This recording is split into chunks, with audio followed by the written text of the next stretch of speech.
Hi, this is Chris Baker, Senior Editor at Wired Magazine, and today we're talking to Alex Evans, who is a co-founder of Media Molecule, maker of the brilliant game LittleBigPlanet.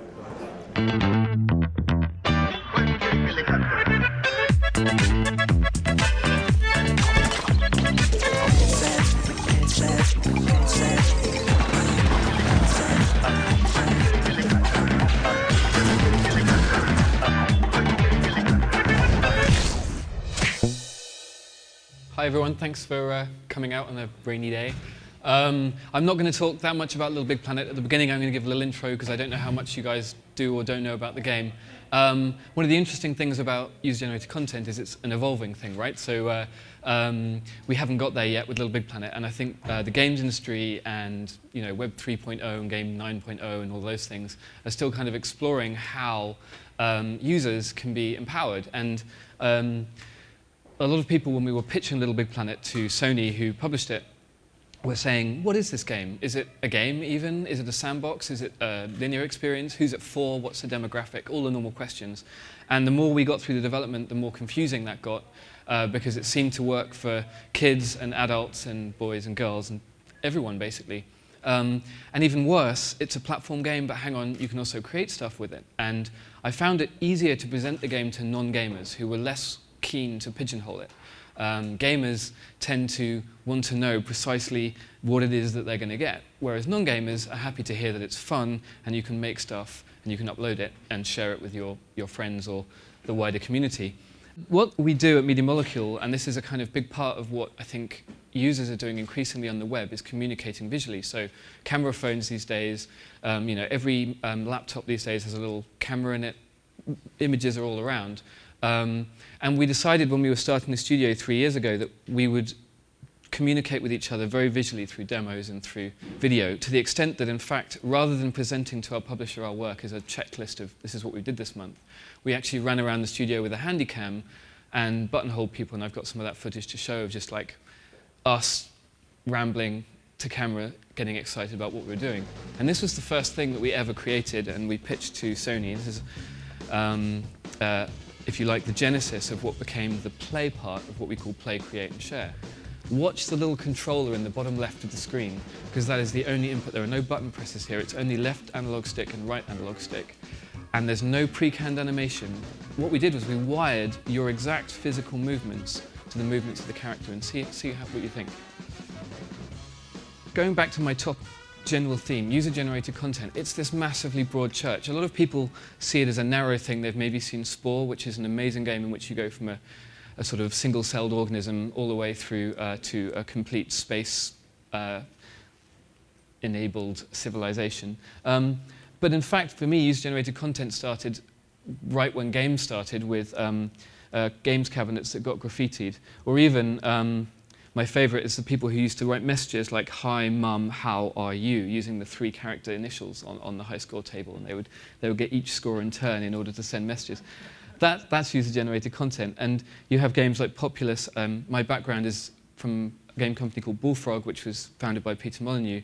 And so I've always worked in that kind of God game genre, as it's called, sandboxes. And the American SimCity and Will Wright, who ended up making Spore, has been pioneering in those areas. And again, that's kind of user-generated content. And then you have this interesting other area of axis, if you like, of how complicated it is. So there's SingStar, which is a karaoke game, which is huge in Europe. I think it's just come out over here this year. And for the latest version, you can upload yourself crooning badly to whatever tune. And that is, if you like, the extreme easy end of user-generated content. You have things like Line Rider, which is a flash game where you just give the person a tiny, tiny, simple tool, namely drawing a line, and people create these kind of Japanese woodcut-esque incredible panoramas. Give them an inch and they'll take a mile. That was what we learned from Line Rider. And moving up the spectrum, you get to games like Echochrome on the PSP. And it doesn't matter if you haven't seen these games, but the idea is that there's this continual kind of spectrum that you can tap into depending on how much of a gamer, how much of a creative kind of person you feel you are. You've got the Spore creature editor, which is an amazing piece of technology. And at the extreme end, you have the modding tools, which effectively speaks to an audience of a few thousand, maybe, or a few tens of thousands. but they can create a game of the same quality as any developer. So where does LittleBigPlanet fall? Well, we thought console game is a piece of pop culture. It's like a beautiful Coke can of simplicity in theory. So we wanted to fall in the middle of that spectrum and find a way to engage as wide an audience as possible and get them interested in creating, so that we took some of the flexibility of editors like that, but tried to strip away the kind of barrier. And the way we did that was through the character Sackboy. So what is LittleBigPlanet? Is it a tool? Is it a game? Is it again, very hard to explain until you bring into it this kind of idea of a character. So here's a little video where we were explaining to Sony about Sackboy and why we just redesigned him. LittleBigPlanet is a wide, wondrous world, the denizens of which are always on the move. Playing, collecting, adventuring. A moment of reflection, however, begs the question, how did this all get here? The mischievous Sack people are not just residents of this wacky world, they also help to build it. They are natural architects who love to create when they're too pooped from playing.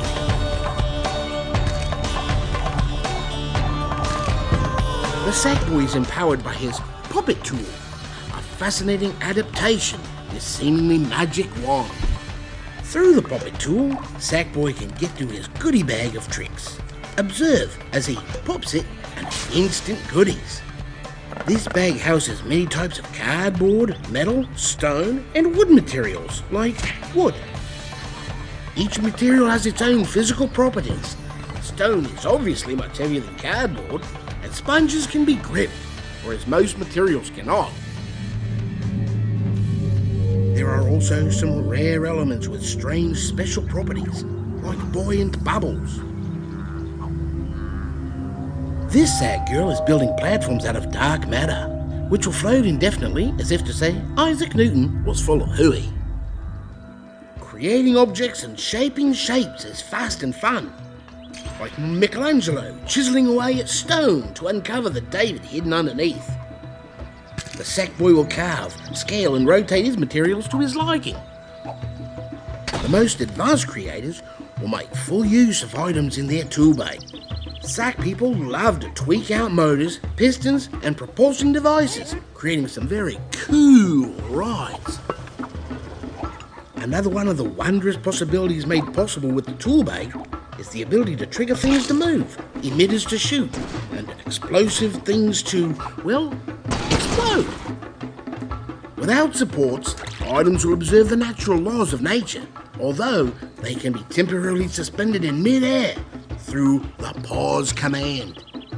But what if Sackboy makes a mistake, you may ask? Well, Sack people can rewind or fast forward accidents away.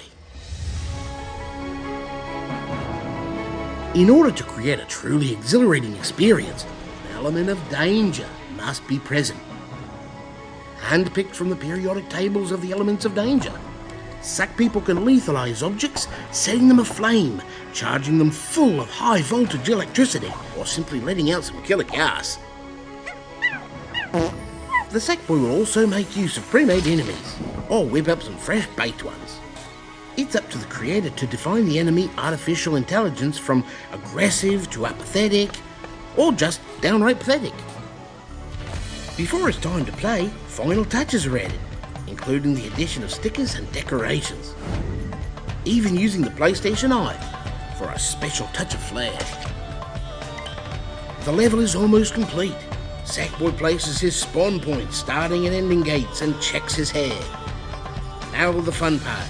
Sackboy invites his friends over to go wild in this newly created world. In addition to playing together, the Sack people can also work together, simultaneously rebuilding and redesigning these ever-expanding worlds. Bravo! On our final visit to LittleBigPlanet, we'll show you where these completed levels go as we observe the act of sharing the Sack people communities. So there's kind of a lot of different mechanisms. I'm going to zoom back out again and talk about user-generated content in that abstract way of like, we're disarming you, we're trying to make a statement within this broad church, as I call it, of user-generated content. And I'm really looking forward to seeing what the games industry does to exploit this idea that people have a latent desire to create something even if they don't realize it. It's the same way that when blogging came about, perhaps a lot of people didn't realize that they particularly wanted to blog, but when they found that they could communicate, or when they could Facebook and reach old friends, or current update people on Twitter, all these different social mechanisms which are popping up on the web, I think will be rediscovered within a games medium as well, where people who didn't necessarily know they wanted to do user-generated content actually just enjoy it and enjoy the act of creation as much as the act of, say, shooting or racing. People become really attached to it and quite violently they become advocates of the game, but through their version of it. Like, check my version of LittleBigPlanet out. It's not the same as your version.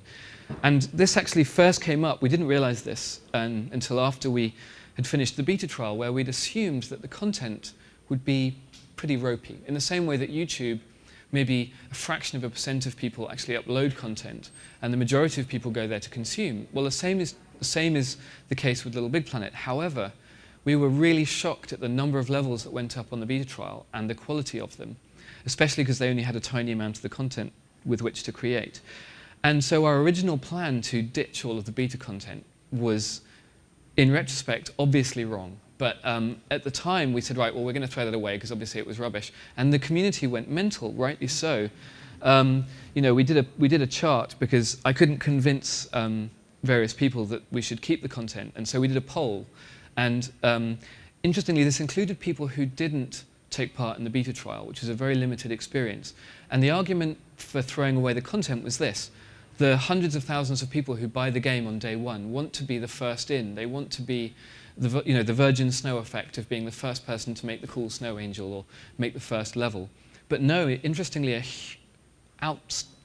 huge majority of people, even those who hadn't had the chance to play the beta, wanted to keep that content. And I think the reason that changes sequels is because people make a massive personal investment in the game, which is not the case with other kinds of gameplay. So what are we going to do for LittleBigPlanet 2? Well, hopefully the same amount of effort will go into LittleBigPlanet 2, but I don't want to ship it as a traditional sequel.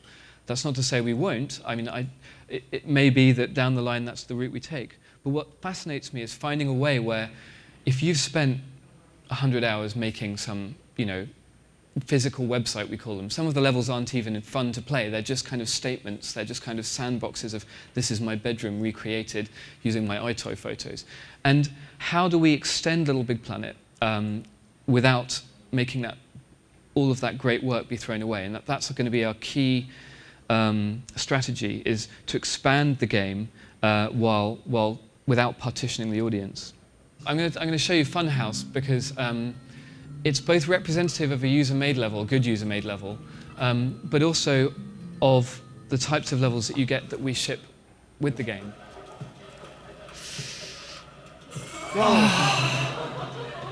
Okay, I'm just not going to go there, but I'll pick a different one. I'll pick an easier one. So there's no way in the game of uploading your own music, but we provided a single block that made a sort of piano noise, and this was the result. Now, to appreciate this level in its entirety, you will have to play the game and try creating, and it is easy to create, but every single one of those drum hits, samples was individually tuned up and down. We didn't imagine that people would create music with this game. They've been arranged physically, and there are tiny little kind of hundreds and hundreds and hundreds of switches which are detecting that you're nearby and triggering the sounds. I mean, it's absolutely mind-blowing, the sort of OCD madness. And this is the kind of give them an inch, they'll run a mile thing. If you like a level, you can favorite it, or you can find more by the author. And you get this kind of, so this guy, Zuki, has been pretty prolific.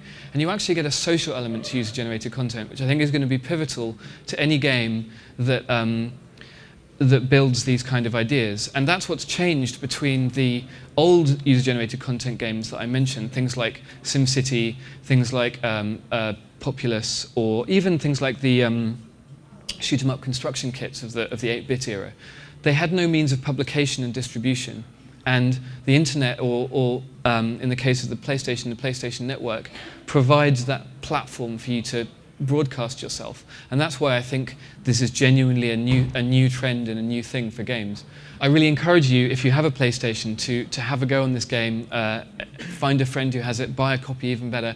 And you find you get lost in this kind of weird world of good and bad levels. Not everything is brilliant, not everything will be your taste. But about one time in 4 or 5, I find, you just find something really surprising. So I do encourage you to go and have a look at the sort of breadth of what's come out of LittleBigPlanet.